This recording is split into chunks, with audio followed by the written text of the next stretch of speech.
노무현 전 대통령을 추모하는 열기가 뜨겁습니다. 추모 인파의 규모도 사상 최대가 될 것이라고 합니다. 내일은 노무현 전 대통령의 국민장이 치러집니다. 내일 새벽 봉하마을 발인제를 시작해 서울에서의 영결식과 노제를 거쳐 내일 밤 다시 봉하마을에 유골이 안치될 때까지 국민들은 하루 종일 침통한 심정으로 노 전 대통령의 마지막 가는 길을 지켜보게 됐습니다. 노 전 대통령의 갑작스런 서거에서 오늘까지 먼저 그간의 시간을 되돌아보겠습니다. 남상호 기자, 봉하마을에 다녀왔는데요. 빈소가 차려져 있는 봉하마을, 어떤 표정이었습니까? 네, 많게는 하루에도 수십만 명씩 찾아오는 추모객들로 조용했던 봉하마을은 그 어느 때보다 붐비고 있었습니다. 그리고 그렇게 붐비는 만큼 침울함과 슬픔의 깊이도 깊어 보였습니다. 서거 당일부터 영결식 바로 전날인 오늘까지 봉하마을의 엿새를 취재했습니다.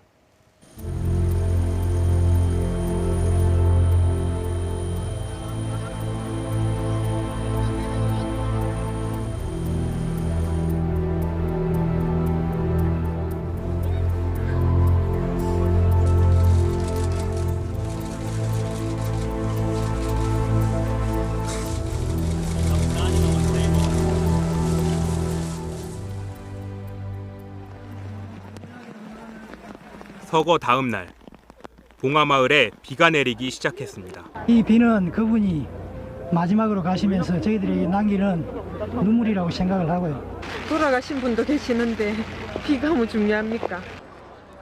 분향소 주변은 침울하고 우울한 목소리로 왁자지껄할 수밖에 없었지만 봉하마을은 흐느끼는 것 외에는 모든 게 멈춰섰습니다.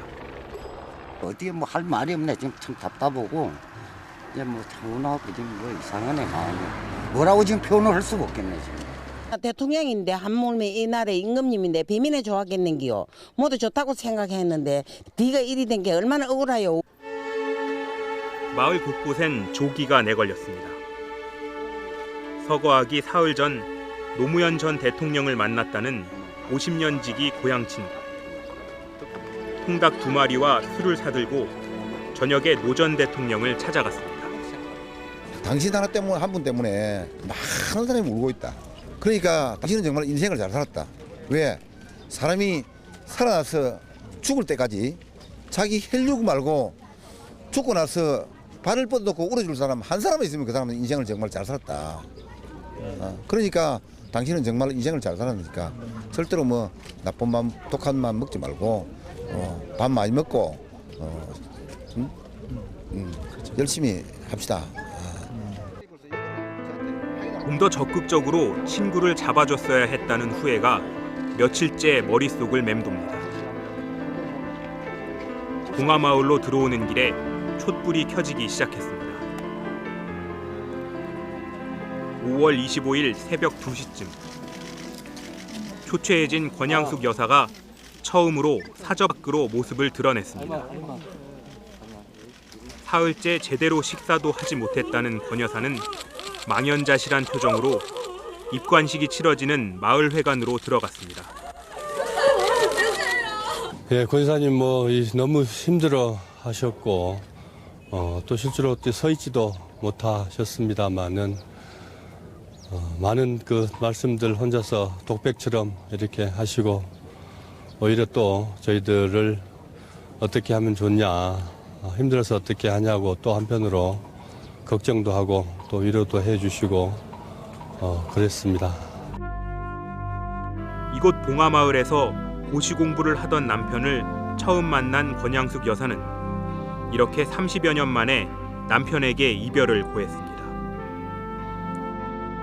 측근들도 동지들도 노무현이라는 사람에 대한 추억의 조각을 하나둘씩 봉하마을에 풀어놓습니다.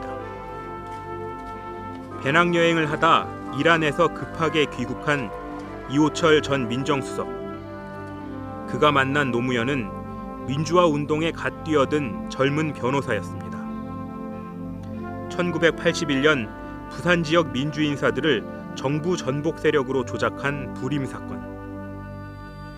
그때 노무현 전 대통령이 자신들의 변호를 맡지 않았더라면 그냥 평범한 변호사의 길을 걸었다면 이런 죽음을 막을 수 있지 않았을까. 그런 부분이 오히려 지금은 죄송스럽습니다. 왜요? 차라리 저희들 안 만났더라면. 고 박종철 씨의 아버지 박정기 씨도 같은 날 분향소를 찾았습니다. 당시 변호사 노무현은 고문으로 숨진 박종철 씨의 추모 집회를 주도하다 경찰에 연행됐습니다. 검찰이 이례적으로 하룻밤 사이에 구속영장을 4번이나 청구했지만 모두 기각됐고, 이 사건을 계기로 변호사 노무현의 이름이 전국적으로 알려지게 됩니다. 급작스러운 노무현 대통령의 서거에 매우 침통합니다. 당신이 그동안 민주화 운동가의 선봉에 섰던 그 공과들을 남은 후대 우리들이 착실히 이행해 나갈 수 있도록 그런 최선을 다할 것을 다짐해 보면서 자신의 가시는 길에 영원하시기를 기대합니다. 서거 나흘째. 이제는 중년이 된 노동자 40여 명이 봉하마을에 왔습니다. 1980년대 후반 원진 레이온 산업재해 피해자들입니다. 당시 초선으로 국회에 입성한 노무현 의원은 이해찬, 이상수 의원 등과 함께 정부의 보상 합의를 이끌어냈습니다. 네, 하늘이 무너지는 것 같아요. 아주 독가스가 많은 공장인데 그런 독가스 있는데도 그냥 서민을 위해서 무조건 들어가서 체험하시는 분, 그런 분은 없을 거예요. 추모객들은 갈수록 불어났습니다. 마을회관 바로 옆 분향소까지 길게는 3-4km.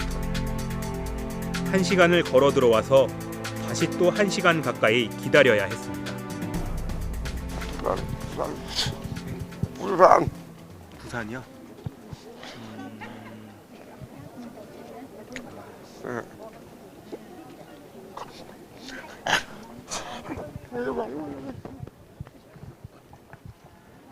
열흘간의 자전거 여행을 떠났다가 전 대통령의 서거 소식을 듣고 온 젊은이도 있었습니다. 원래 김해가 여행 경로에 있었어요. 근데 이렇게 오게 될지는 몰랐어요. 평소에 노무현 대통령을 지지하시는 편이시거나 그랬나요? 그렇죠. 2002년 12월 19일에 저도 거기서 춤추고 놀았는데요. 근데 이렇게 될지는 몰랐어요. 추모객들의 흐느낌과 나지막한 진혼곡뿐이었던 마을에 오후 들어 오랜만에 농기계 소리가 들렸습니다. 서거 후 일손을 놨다는 마을 주민 이기우 씨가 오늘 처음으로 논에 다녀온 겁니다. 노 전 대통령의 아이디어로 친환경 오리쌀을 재배하던 논입니다. 열심히 짜고 마음이 괴로워서 술만 먹고, 그래서 내가 오늘 일부러 일하러 왔었네요. 마음이 괴로워서 동네 신기에 술만 좀 먹고 싶고 그렇더라고요. 내가 좀 잊어보려고 일하러 좀 갔어요. 동네 이웃들이 새롭게 기억하는 노무현 전 대통령은 친환경 농법을 권하던 영리한 농사꾼이었습니다. 이제 이 대통령 계신하게 그것도 될지 안 될지 모르겠다. 하기는 하지만 자기가 참 계시가 모든 거를 선두로 하셔가지고 해야 될 건데 지금 돌아가시고 난 게 다 이루어질지.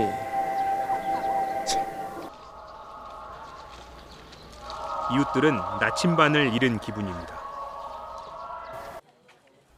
이날 저녁 노 전 대통령의 오랜 후원자였던 강금원 회장이 병보석으로 풀려나와 빈소를 찾았습니다. 구속된 지 1달 반 만이었습니다. 무슨 잘못이었다고 이럴 수가 있어?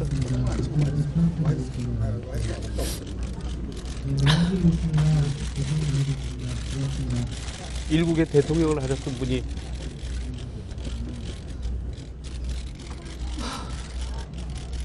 그렇게 치사한 방법으로 사람을 괴롭혀요? 어제는 구속 수감 중이던 친노 인사 3명도 구속 집행 정지로 빈소를 찾을 수 있었습니다. 노 전 대통령의 40년 지기이기도 한 정상문 전 청와대 총무비서관은 오열하며 영정 앞에 술을 올렸습니다. 이광재 의원과 이강철 전 청와대 수석도 길게 말을 잇지 못했습니다. 여사님과 남은 가족분들, 제가 이 세상 살면서 숨이 끊어지는 그날까지 함께 하겠습니다.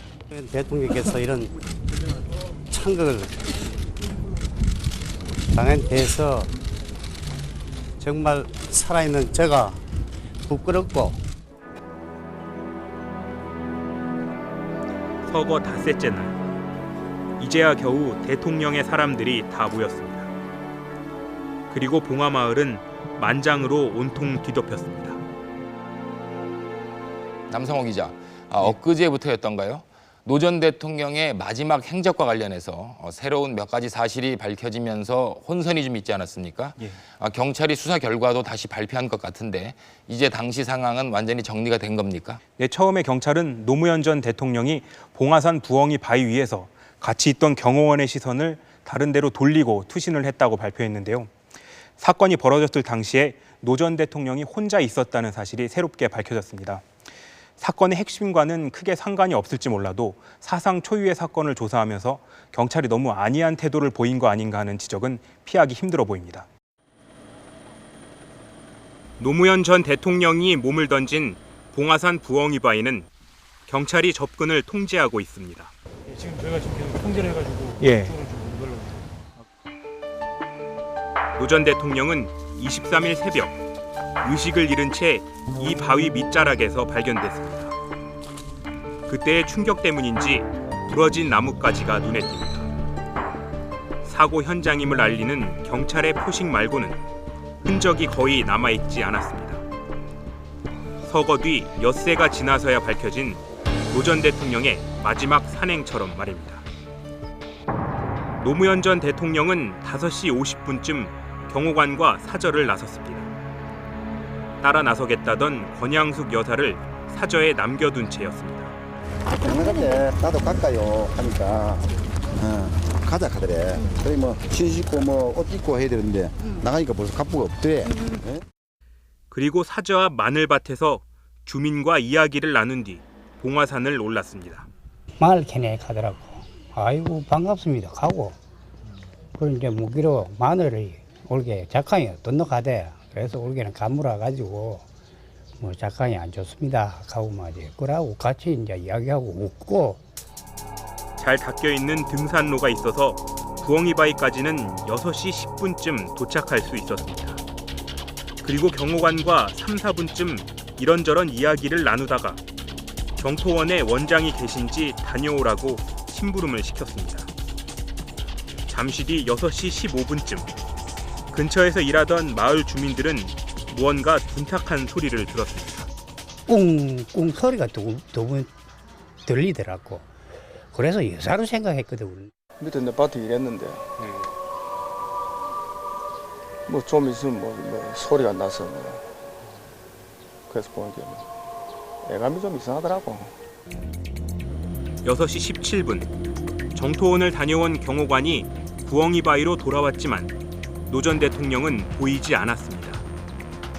이 경호관은 곧바로 사저 경호실에 대통령이 보이지 않는다고 연락하고 산 곳곳을 찾아다니기 시작합니다. 그리고 6시 20분 이 경호관은 부엉이 바위 근처에서 등산객 A씨를 만납니다. 어떻게 오셨냐? 나 등산하러 왔다. 어디 사시냐? 이 동네 산다. 부엉이 바위에서 대통령은 못 보셨어요? 못 봤습니다. 6시 30분 산을 헤매다 정토원에 다시 들른 이 경호관은 원장을 만나 잠시 이야기를 나눴습니다. 같이 배석했던 비서관이 그 법사님이 계신가 확인을 하러 왔다고 그래. 이 경호관이 부엉이 바위 밑에서 의식을 잃은 노 전 대통령을 발견한 건 6시 45분쯤. 약 31분간 노 전 대통령은 경호관 없이 혼자 있었던 셈입니다. 하지만 지난 24일 경찰은 투신 직전까지 노 전 대통령이 경호관과 같이 있었다고 발표했었습니다. 잠시 시선을 돌리는 사이 스스로 부엉이 바위 아래로 뛰어내리는 뒷모습을 목격하였다고 진술하고 있습니다. 경호관의 진술만 믿고 있다가 경호관이 혼자 돌아다니는 걸 본 사람이 있다는 MBC 보도 이후에서야 경호관의 진술이 사실과 다르다는 걸 알아냈습니다. 충격과 자책감, 흥분, 불안 등으로 신분상 불이익 등 심리적 압박으로 허위 진술을 하게 되었다고 실토. 그렇다면 노 전 대통령은 왜 심부름을 시켜서라도 경호관을 떼어놓으려 했던 걸까? 대통령의 안전을 위해서라면 자신의 몸이라도 던지도록 훈련돼 있는 경호관이 혹시 같이 뛰어내리지는 않을까 우려했고, 또 투신을 막지 못했다는 자책감을 덜어주려는 고육지책이 아니었나 하는 해석이 나오고 있습니다. 그러나 경찰의 오락가락 발표로 인해 인터넷에서는 이른바 타살설이 유포됐고, 이에 대해 유족 측은 억측에 불과하다며 유감을 표시했습니다. 남성호 기자. 그런데 노무현 전 대통령에 대한 추모의 열기 지금 대단히 뜨겁지 않습니까? 추모 인파의 규모도 사상 최대라고 하는데 이 같은 열기 어디서 비롯됐다고 봐야 될까요? 네, 긍정적인 평가와 부정적인 평가가 극단적으로 엇갈렸던 대통령이긴 하지만 한국 정치사와 민주주의에 새로운 바람을 일으켰고 또 인간적인 매력이 있다는 평가에 많은 시민들이 공감을 하고 있는 것 같습니다.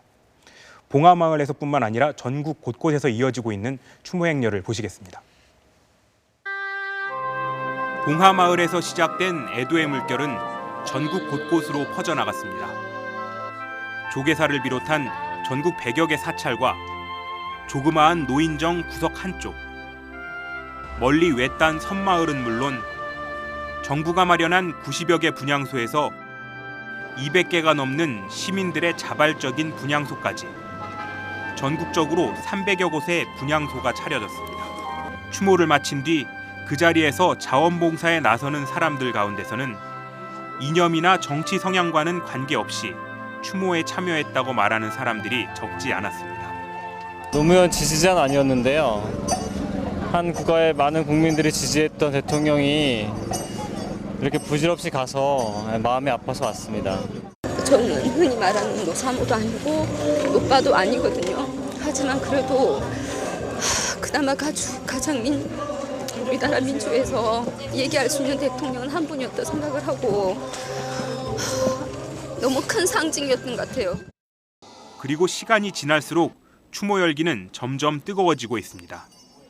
큰 어른이 돌아가셨으니까 아이들도 같이 슬픔을 나누고 싶었고요. 역사 현장이라고 생각해요, 여기. 분향소에 앉아서 웃고 계시는 노 대통령님을 뵀을 때 이 가슴에서부터 올라오는 그 연민과 그리고 그분에 대한 안타까움. 가시는 길에 태우시라며 영정 앞에는 담배가 수북히 쌓였고 시민들이 가져온 국화꽃도 넘쳐났습니다. 장의위원회에 따르면 봉하마을과 전국 300여 개 분향소를 다녀간 추모객의 숫자가 300만 명을 넘어선 걸로 집계됐다고 합니다. 퇴임 전 지지도가 20%대까지 추락했던 노 전 대통령에 대한 추모 열기가 이렇게 뜨거운 이유는 뭘까? 우선 재임 시절 그리고 퇴임 이후에도 그 어느 대통령도 보여주지 못했던 소탈하고 친근한 인간미 넘치는 모습들에 대한 기억이 강렬합니다. 그리고 소외된 사람, 사회적 약자들과 함께하고 이들을 대변해온 그의 역정을 기억하는 사람들도 많습니다. 저는 과거에 대우조선에서 근무했고 그 당시에 전두환 대통령 때 노무현 국회의원이 우리 근로자를 위해서 그곳에 오셔가지고 우리의 일을 앞장서서 처리해 주시고 그 후에 구속까지 되는 그런 어려움을 겪었거든요. 그 후에 많은 시련을 겪고 참 여기까지 왔는데 앞으로는 이런 일이 반복되지 않도록 인터넷을 통해 네티즌들과 소통하고 교감했던 대통령이었던 만큼 온라인에서의 인기도 추모 열기에 한몫하고 있다는 분석입니다.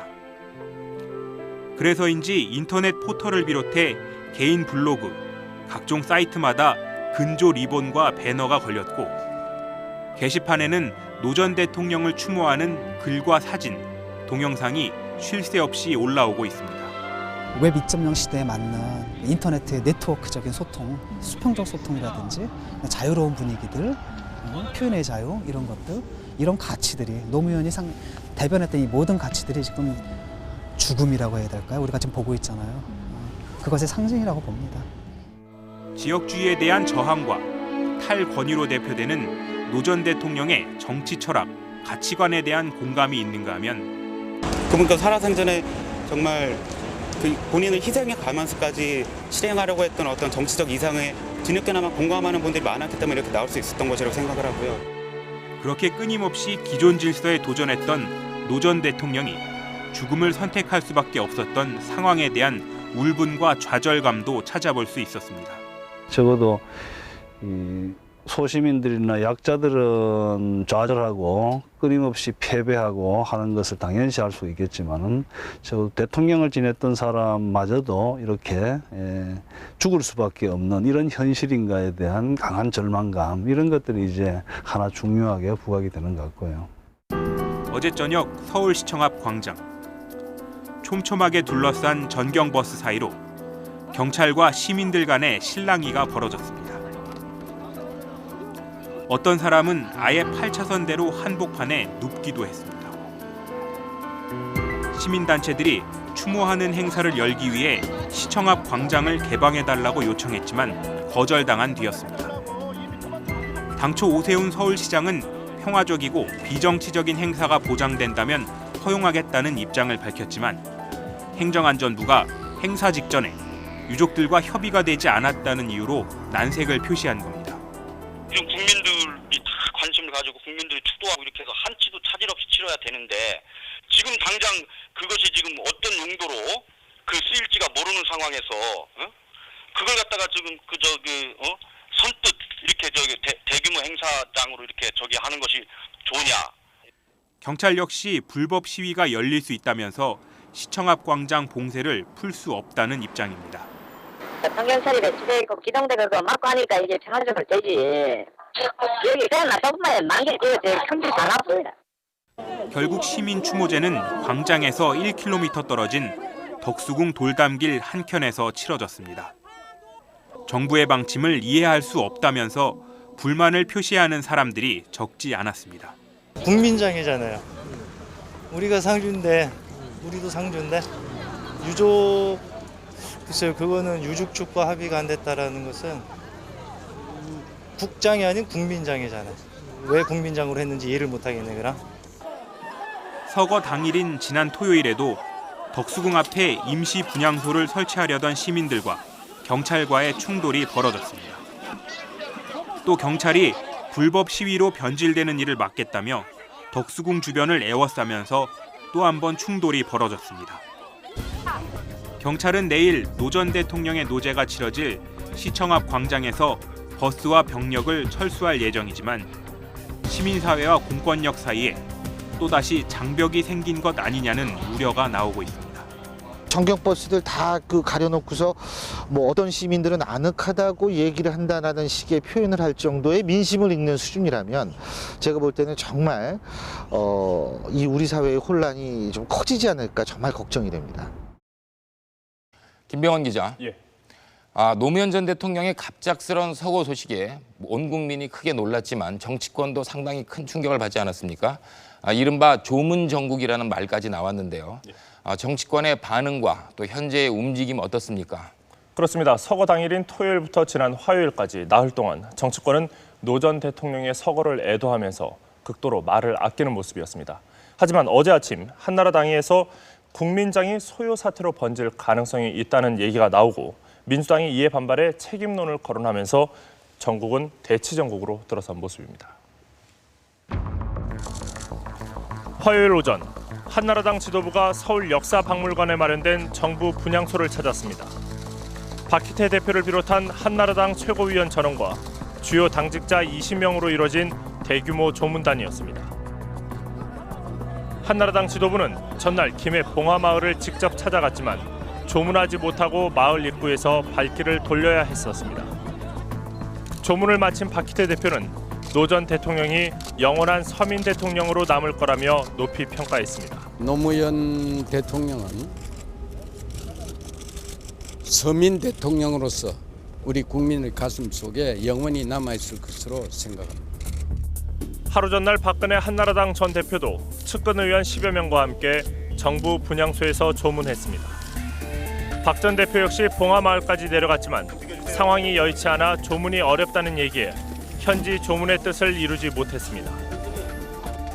공동 장의위원장을 맡게 된 한승수 국무총리, 이명박 대통령의 형인 이상득 의원, 현 여권의 주요 인사이면서도 봉화마을에선 환영받지 못한 이들이 이날 모두 정부 분향소에서 조문했습니다.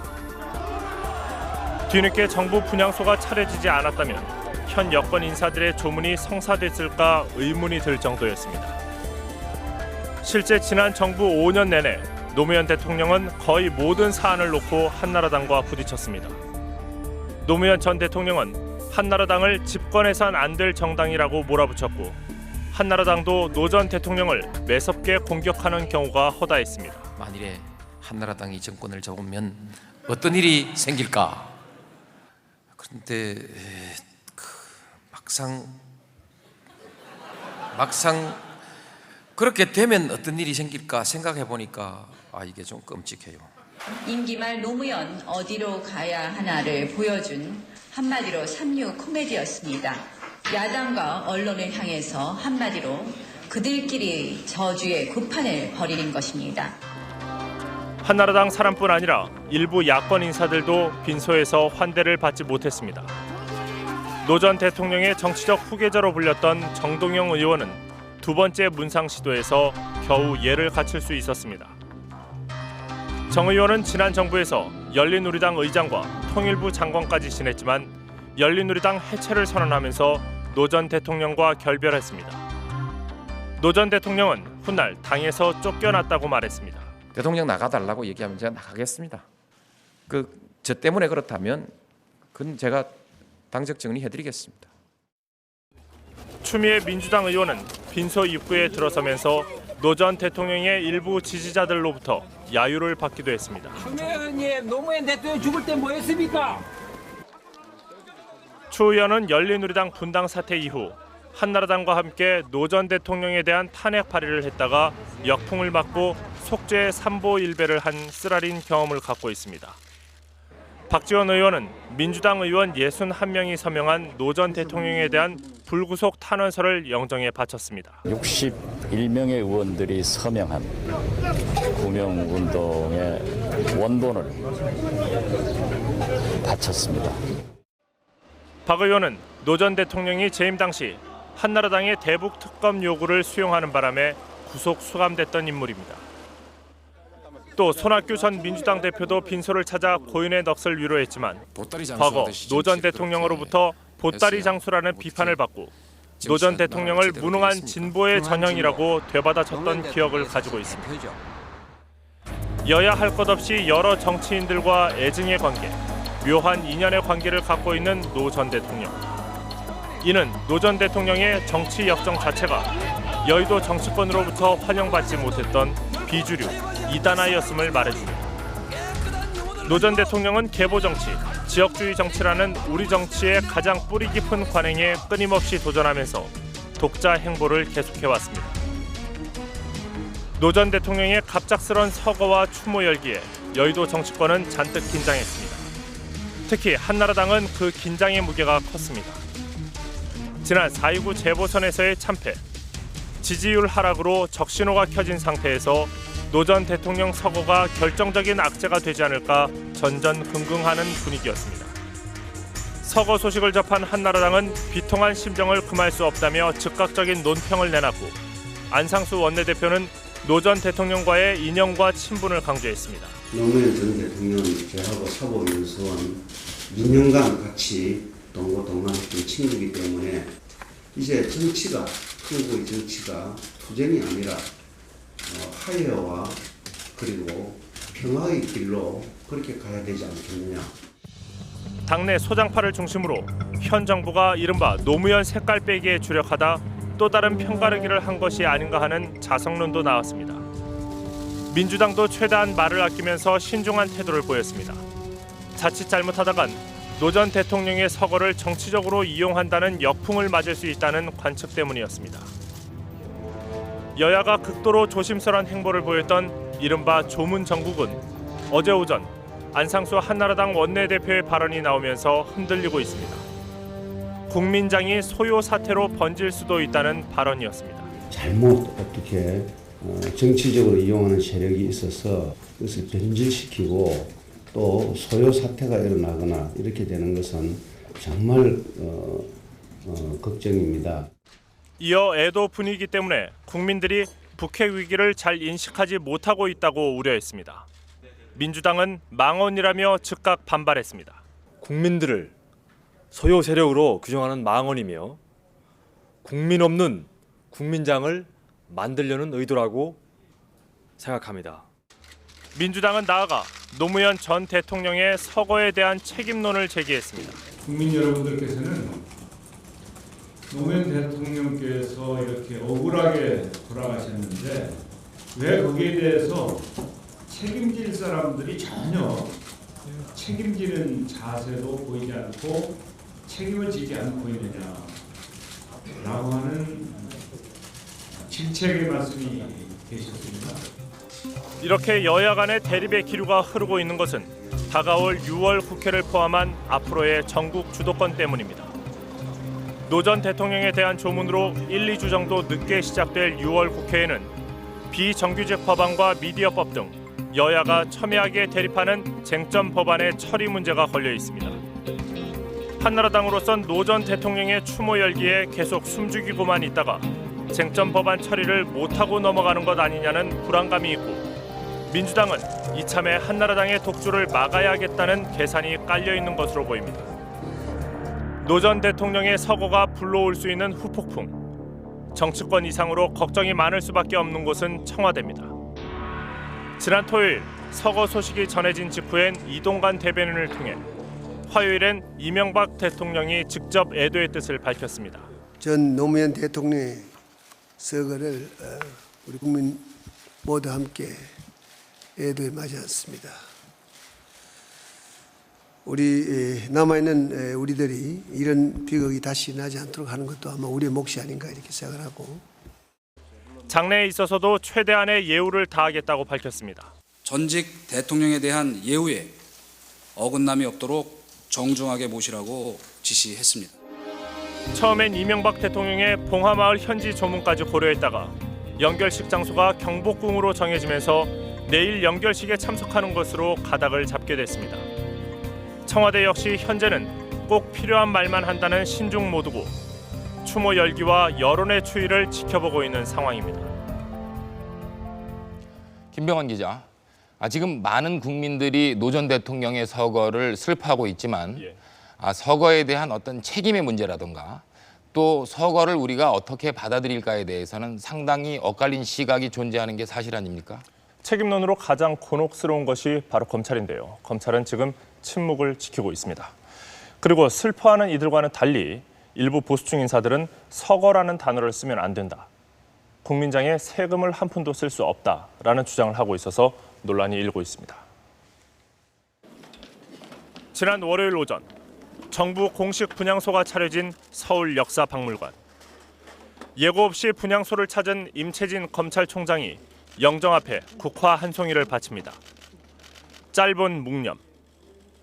자신에게 임명장을 줬던 노 전 대통령과 1년 반 만에 어색한 재회였습니다. 미소를 띤 노 전 대통령 영정 앞에서 임 총장은 침통함을 감추지 못했습니다. 방명록에 이름도 남기지 않고 서둘러 분향소를 빠져나오는 순간 취재진의 질문이 쏟아졌고 임 총장은 입을 굳게 다물었습니다. 네, 한 말씀 해주시죠. 여러 가지 평가가 많은데요. 검찰 수사에 대해서 나름대로 후회가 있으시다면 남다르실 텐데요. 지금 어떠십니까? 잠시만요. 대검찰청 홈페이지에는 당신들이 죽였다. 권력의 신여 노릇을 그만둬라. 최고의 지성과 양심이 부끄럽지 않냐며 검찰 수사에 대한 비난과 성토, 분노가 본물을 이뤘습니다. 분노의 한가운데는 친노 진영이 있었습니다. 김두관 전 행정자치부 장관은 이명박 정부가 너무 잔인하다고 비난했고, 좌희정으로 불렸던 측근 중의 측근 안희정 민주당 최고위원은 격한 감정을 여과 없이 드러냈습니다. 이명박 대통령, 당신이 원하시는 결과가 이겁니까? 대한민국 검찰, 당신들이 원하는 결과가 이겁니까? 그렇다. 조중동, 당신들이 원하는 결과가 이겁니까? 한없이 분노합니다. 그리고 대통령을 지켜드리지 못해서 정말 죄송합니다. 그동안 검찰은 노 전 대통령 측이 박연차 전 태광실업회장으로부터 640만 달러를 뇌물조로 받았다며 노 전 대통령을 압박해왔습니다.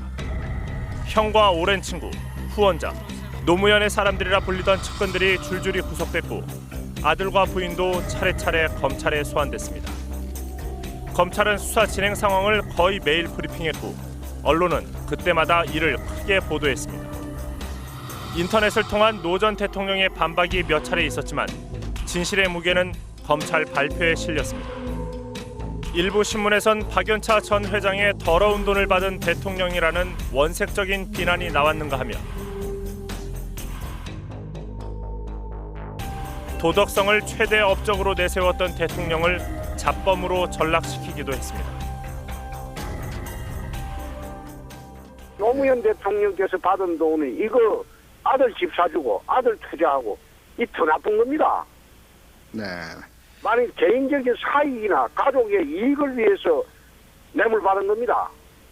어떻게 보면 전노가 받은 돈의 성격보다 더 나쁩니다. 노 전 대통령이 회갑 기념으로 받은 1억 원짜리 시계 2개를 수사가 시작되자 내다 버렸다.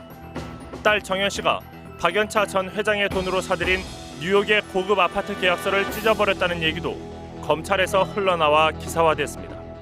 국민들의 관심이나 이런 걸 자극할 수 있는 자극적인 이런 내용만을 주된 것으로 이렇게 브리핑하고 알리게 되는 이런 식으로 하면서 오히려 여론을 통해서 인간적 모멸감을 더 느끼게 그렇게 이제 만들었다고 봐야죠. 그것은 명백하게 형법에서 금하고 있는 피의사실 공표죄, 범죄 행위를 검찰이 계속하면서 수사를 했다고 하는 거죠.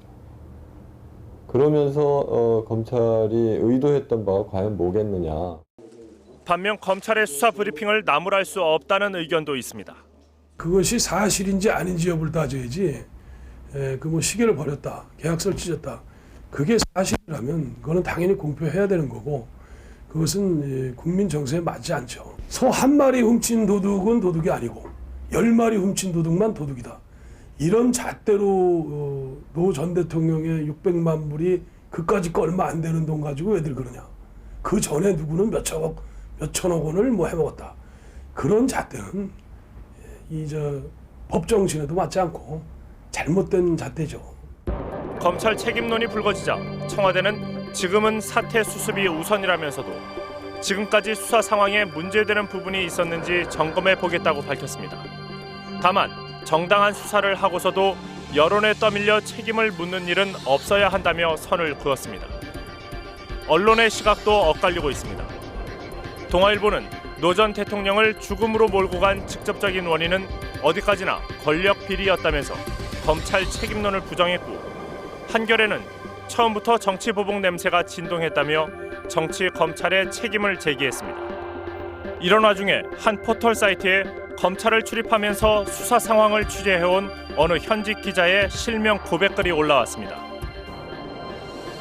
여론의 비난처럼 검찰의 발표를 스피커 마냥 확대 재생산하지 않았는지, 당하는 사람의 심정을 헤아리지 못한 채 특종의 눈이 멀어 사실을 과대 포장하지 않았는지, 이런 자문에 저는 스스로 떳떳하다고 당당히 말하지 못하겠습니다. 노무현 전 대통령의 서거로 검찰 수사는 종결됐습니다. 640만 달러의 진실은 역사 속에 영원히 묻히게 됐습니다. 검찰의 수사가 주로 박연차 회장의 입에 의존해왔기 때문에 박 회장이 입을 닫거나 진술을 번복할 경우 노 전 대통령 측근들에 대한 수사도 암초에 부딪힐 가능성이 높습니다. 또 이명박 대통령의 친구인 천신일 세종나무 회장에 대한 수사, 즉 살아있는 권력에 대한 수사를 지켜보는 국민들의 시선을 의식해야 하는 부담도 남아 있습니다. 임채진 검찰총장은 서거 당일 인간적인 고뇌를 이유로 곧바로 사표를 냈지만 법무부는 사태 수습이 우선이라며 반려했습니다. 외국 언론은 노무현 전 대통령의 서거와 국내 정국을 어떻게 바라보고 있을까?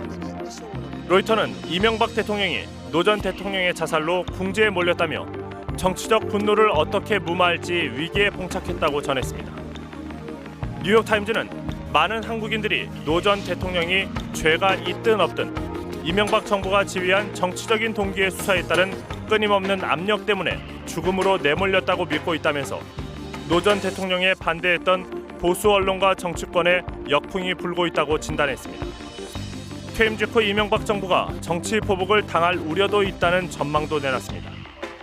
외신들의 이 같은 분석과 전망은 노 전 대통령이 정치 보복에 희생된 것이라는 국내 일각의 시각에 기반하고 있습니다. 우리나라의 그 대통령제에서 나타났던 한 가지 현상 중에 하나는 후임 정부가 전임 정부에 대한 어떤 벌주기라 그럴까, 혹은 청산이라 그럴까, 결국 후임자가 전임자를 처벌하기라고 하는 관행이 지금 일어나서는 안 될 그런 비극적인 사건이 발생하게 된 한 원인이라고 생각이 됩니다. 여기에 일부 보수 논객들의 날선 발언들이 나오면서 보수와 진보, 서거를 추모하는 사람과 그렇지 않은 사람들 간의 갈등은 더욱 깊어지고 있습니다. 조갑재 전 월간조선 대표는 서거라는 높임말은 자살로 고쳐야 한다며 기사는 사실을 전하는 게 먼저지 애도를 유도하는 단어를 쓰면 안 된다고 주장함으로써 노 전 대통령의 죽음을 어떻게 볼 것인가에 대한 논란에 불을 붙였습니다. 이장춘 전 싱가포르 대사도 형사 피의자의 죽음을 서거로 취급하는 건 만인이 법 앞에 평등해야 할 민주주의에 대한 모독이 아닐 수 없다며 이 같은 주장을 거들었습니다. 변희재 미디어 발전 국민연합 공동대표는 노무현 전 대통령은 측근을 살리기 위해 장렬히 몸을 던진 조폭의 보스나 다름없다며 장례식에 국민 세금은 단돈 1원도 들여서는 안 된다고 주장했습니다. 지난달 자신의 홈페이지에 노무현 씨는 자살을 하거나 감옥에 갈 수밖에 없을 거라는 글을 썼던 김동길 교수. 김 교수는 자신의 글에 대한 비난이 일자 재차 글을 올려 노무현 씨는 스스로 목숨을 끊었을 뿐 이 비극의 책임은 노 씨 자신에게 있다며 검찰 수사 종결에 대해 반대 입장을 밝혔습니다. 노 전 대통령은 마지막 순간 누구도 원망하지 말라면서 자신의 죽음이 또 다른 갈등의 계기가 되는 걸 원하지 않았습니다. 노무현 전 대통령이 우리에게 준 메시지는 용서와 화해 그리고 통합입니다. 그것이 바로 우리 국민들이 새겨야 할 메시지라고 생각을 합니다. 거의 모든 지도층 인사들과 언론들이 서거를 둘러싸고 사회적 갈등이 일어나는 일을 막아야 한다고 말하고 있지만 그 지향점과 속뜻에는 차이가 있어 보입니다. 보수 진영과 여권은 통합을 강조하면서도 추모 분위기가 시위로 변질되거나 정치 쟁점화돼서는 안 된다는 데 무게를 두고 있습니다. 사실 촛불 집회 참여자들의 어쨌든 그 언행이라든지 이 같은 것들이 또 과도한 측면도 이제 없지 않았기 때문에 아마 이 정부가 어쨌든 그 작년에 이제 그와 같은 그 예를 생각을 하면서 더 좀 움츠러든 거 아닌가 이런 그 생각도 해봐요. 반면 진보 진영과 야권은 안타까운 서거에 대한 책임 추궁과 함께 현 정부의 국정 운영 방식에 변화가 있지 않는 한 용서와 화해가 불가능하다고 말합니다. 결국 그 권력기관의 어떤 그 뭐랄까 신용화에 대한 어떤 자기 비판과 그다음에 성찰이 필요하고 그 다음번에 결국 그 박연차 게이트에 대한 살인 권력에 대한 어떤 공정한 수사, 국정 운영의 일방적 방식에 대한 자기 뭐랄까 성찰 이런 것들이 이루어진 하에서 화해와 결국은 용서가 이루어지는 것이지. 6월 항쟁, 2002 월드컵 등을 거치며 소통의 장으로 자리 잡은 서울 광장은 수십 대의 경찰 버스로 가로막혔습니다. 시민사회와 권력 간의 소통의 부재, 상대를 인정하지 않는 편협함이 노 전 대통령 서거와 같은 비극을 불러왔다는 지적에도 귀를 기울여 봅니다.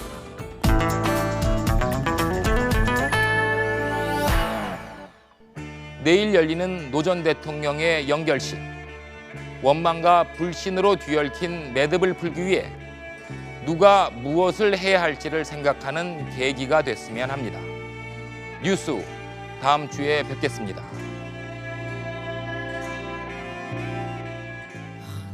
언제 우리가 만났던가. 국민 여러분의 위대한 선택으로 저는 대한민국의 새 정부를 운영할 영광스러운 책임을 맡게 되었습니다. 가던 길 돌아서면 들리는 결코 굴복하지 않는, 결코 타협하지 않는 살아있는 영혼이 깨끗한 영혼을 가지고 이 정치판에서 살아남는 전도를 여러분들에게 보여줌으로 해서